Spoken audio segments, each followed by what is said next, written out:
Update, I want you to hear a little bit of this. National Security Council Director John Kirby is talking about the possibility of what is going to happen and why are the hostage. They were talking hostage delays, but what is behind a lot of this?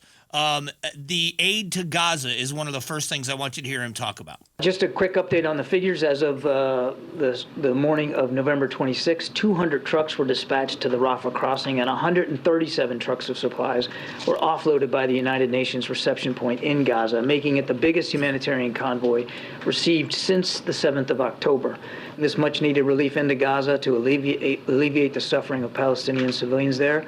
Of course, most of them have nothing to do with Hamas. And to date, we have assisted over 840 Americans and their families who have departed and sought the support of our team on the ground in Egypt. There is a truce is going to continue for an extra 2 days for more hostages to be released. I just saw a video. I was just shown a video or sent a video from someone of the hostages being loaded into pickup trucks to be driven into Israel and to the border crossing. And I will tell you that the treatment was absurd. One guy was being dragged by the hair. They all were wounded, covered in blood. Not covered in blood, but bloody. One guy had blood around his neck as if he had been choked or cut. Another guy bleeding through the pants that he was wearing. A guy was being dragged by the hair, covered in blood, thrown into the back of a pickup truck.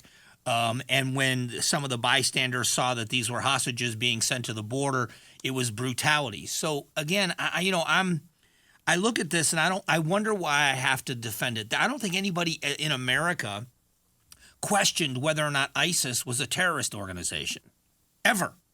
They weren't seen as a government, although they ruled a big part of Iraq. They controlled the entire border between Iraq and Syria at one time until we stepped back in and diminished their capabilities through violence. And there's no other way to put it, that we took them out. When you see these things happening, I don't understand here why it's expected of the Israelis to use kid gloves with a terrorist organization. They negotiated with terrorists. Now, in their country, in Israel, there were people convicted of crimes. One of them was a young person, a preteen or a 13-year-old, whatever, a boy, who was convicted of stabbing a bunch of people in Israel. And he is quoted as saying, "I just wanted to stab Jews." And this Palestinian boy, and he was put in prison. There are women who are in prison, too, for terrorist acts. They were put on trial, and they were treated as prisoners. There's a big difference between that and going into Israel and taking hostages and then brutalizing the hostages. 2 of the hostages were murdered. What would we do? I want you to think about what the news would say if some of these prisoners were killed. People convicted of crimes. You know, it's funny, in this country, Derek Chauvin, who is the cop who killed George Floyd in Minneapolis. Now, he's fighting the charges, and he wants them reduced so that the guy was high on drugs and all these other things were happening, but he's responsible. He was the officer that had custody of that man when he died. He was stabbed over the weekend. Fairly severely, he was stabbed. And people had come out and said, you know what, you shouldn't have to, when you're in prison, you should serve your prison sentence, but you shouldn't have to worry about your safety. This is a guy that is one of the most reviled Americans there are, being a police officer, from that video and from the things that we saw. And yet, we as Americans say you shouldn't have to suffer that way. These hostages are being brutalized. Women are being raped. One of the other big things that the UN is calling for an investigation into, which is absurd, that organization, is the use of rape as a weapon. And the video and the pictures that coincide with that accusation is, I can't even, it's inhumane. I don't even know what words are appropriate to use. The point that I'm making with this is the idea that the Israelis have got to live by the rules, which they are, but they are being held accountable for every death that isn't a Hamas death. They're being held responsible for it.